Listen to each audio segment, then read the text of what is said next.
ஆண்டவரும் இரட்சகருமாகிய இயேசு கிறிஸ்துவின் இனிய நாமத்தில் உங்களை யாவருக்கும் அன்பின் வாழ்த்துக்களை தெரிவித்துக் கொள்கிறேன். அருமையான தேவ பிள்ளைகளே, புதிய நாள், புதிய நம்பிக்கை தின தியானத்தின் மூலமாய் இந்த நாளில் கூட உங்களை சந்திப்பதில் நான் மிகுந்த மகிழ்ச்சி அடைகிறேன். அல்லேலூயா. இன்றைக்கு கூட கர்த்தர் நமக்கு கொடுக்கிற வார்த்தை என்ன? மல்கியா தீர்க்க தரிசன புஸ்தகம் 3ஆம் அதிகாரம் 6ஆம் வசனம் கூட வாசிக்க கேட்போம். நான் கர்த்தர், நான் மாறாதவர், ஆகையால் யாக்கோப்பின் புத்திரராகிய நீங்கள் நிர்மூலமாகவில்லை. ஆமென், ஆமென். பாருங்க எவ்வளோ அழகா ஆண்டவர் சொல், நான் கர்த்தர், நான் மாறாதவர். நமக்கு கர்த்தர் யாருங்க? அவரு தான். நமக்கு இரட்சகர் யாரு? நமக்கு மீட்பர் யாரு? நமக்கு துணையாளர் யாரு? நம்ம வழிநடத்துவர் யாரு?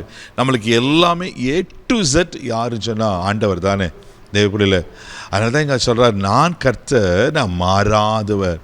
அவர் ஆதியில் எப்படி இருந்தாரோ இன்றைக்கு அப்படி தான் இருக்கிறார். அல்லேலூயா.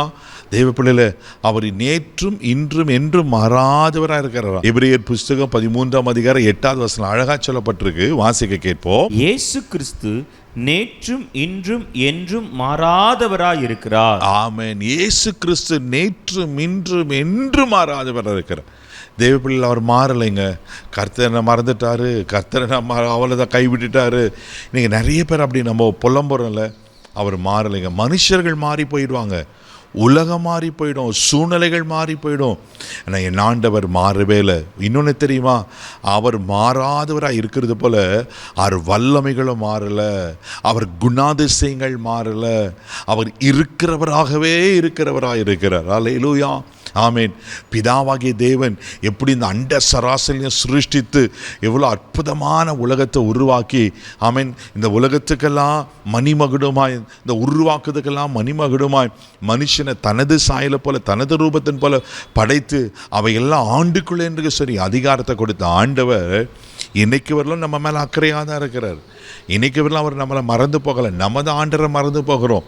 ஒரு சூழ்நிலைகள் வரும்போது நம்ம என்ன பண்ணனாக்கா, ஆமேன், ஆண்டரை மறந்து போயிடும். நம்ம தேவைகள் இருக்கும்போது பலவீனங்கள், ஒருவேளை கடினமான சூழ்நிலைகள், விபத்துகள், இப்படிப்பட்ட சூழ்நிலை தான் ஆண்டவர் தான். ஐயோ ஆண்டவரே எனக்கு உதவி செய்யுங்கன்னு. ஆனால் ஆண்டவர் அப்படி கிடையாது.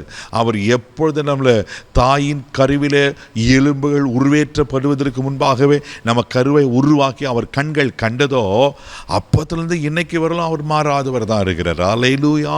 எவ்வளோ நல்ல ஆண்டவர் பாருங்க. அதனால தான் சொல்லப்பட்டிருக்கு, நான் மாறாதவர், ஆகையால் யாக்கோப்பின் புத்திரராகிய நீங்கள் நிர்மூலமாகவில்லை. தெய்வ பிள்ளைகள், அவர் நிர்மூலமாக ஒப்பு கொடுக்கல. நிறைய நேரம் நம்ம மாறி போயிடும், உலகத்தோடு போயிடுறோம், ஆண்டரை மறந்து போயிடுறோம், ஆண்டருக்கு செய்ய வேண்டிய காரியங்களை செய்யறதில்ல, உண்மையாக இருக்கிறதில்ல. ஆனால் அவர் உண்மையிலவராக இருக்கிறார், அவர் மாறாதவராக இருக்கிறார். அதனால தான் இன்னைக்கு வரலாம் நீங்களும் நான் நிர்மூலமாகாமல் இருக்கிறோம் அல்லவா. எவ்வளோ பேர் நல்ல ஆண்டவரில். ரோமர் 11ஆம் அதிகாரம் 29வது வசனத்தில் வாசிக்கும் போது அப்போஸ்தலனாகிய பவுல் இப்படி ஒரு காரியத்தை சொல்கிறார். வாசிக்க கேட்போம். தேவனுடைய கிருபை வரங்களும் அவர்களை அழைத்த அழைப்பும் மாறாதவைகளே. ஆமென், ஆமென். தேவனுடைய கிருபை வரங்கள், அழைத்த அழைப்பு மாறல. ஹல்லேலூயா. எந்த தரிசனத்துக்காக, எந்த தேவ திட்டத்துக்காக, எந்த நோக்கத்துக்காக கர்த்தர்களை முன்குறித்து தாயின் கருவிலே உருவாக்கும் பெயர் சொல்லி அழைத்தாரோ, ஆமேன், அந்த திட்டங்கள் மாறலை. தேவ பிள்ளையில மாறலை, அவர் மாறவும் மாட்டார். ஆமேன். அவர் மாறலை. இந்த விசுவாசத்தில் இருங்க. அவர் மாறாதவராக இருக்கிறார். அவர் ஒரு நாளும் உங்களை மறக்கவும் மாட்டார். அவர் உங்களை, ஆமேன், உங்கள் வாழ்க்கையில் செய்ய வேண்டிய அத்தனை காரியங்களை செய்வார். நாம் நிர்மூலமாகாமல் நம்மை காக்குவதற்கு அவர் உண்மையில் இருக்கிறார். ஆமேன். இன்னைக்கு ஆண்டவர் சொல்றாரு, நான் மாறலை, நேற்றும் இன்று என்று நான் மாறலை. ஆண்டவர் வாக்கு பண்ணியிருக்கிற மாறாதவரை பற்றி கொள்வோம். நிச்சயமாக அவர் 7 நாளெல்லாம் நம்மோடு கூட இருந்து நம்மளை நடத்த உண்மையில் இருக்கிறார். கண்களை மூடி நம்ம ஜெபிக்கலாம். அன்பு தகப்பனே, உமக்கு நன்றி அப்பா. நீரோ மாறாதவர் ஆண்டவரே. உலகங்கள் மாறலாம், மனுஷர்கள் மாறலாம், சூழ்நிலைகள் மாறலாம், ஈவன் நாங்களும் மாறிடலாம் ஆண்டவரே. ஆனால் நீங்கள் மாறாத கர்த்தர் ஆண்டவரே. உமக்கு ஸ்தோத்திரிக்கிற ஆண்டவரே. எங்களை மாறாத ஆண்டவரை எங்களை நிர்மூலமாக்க ஆண்டவரே.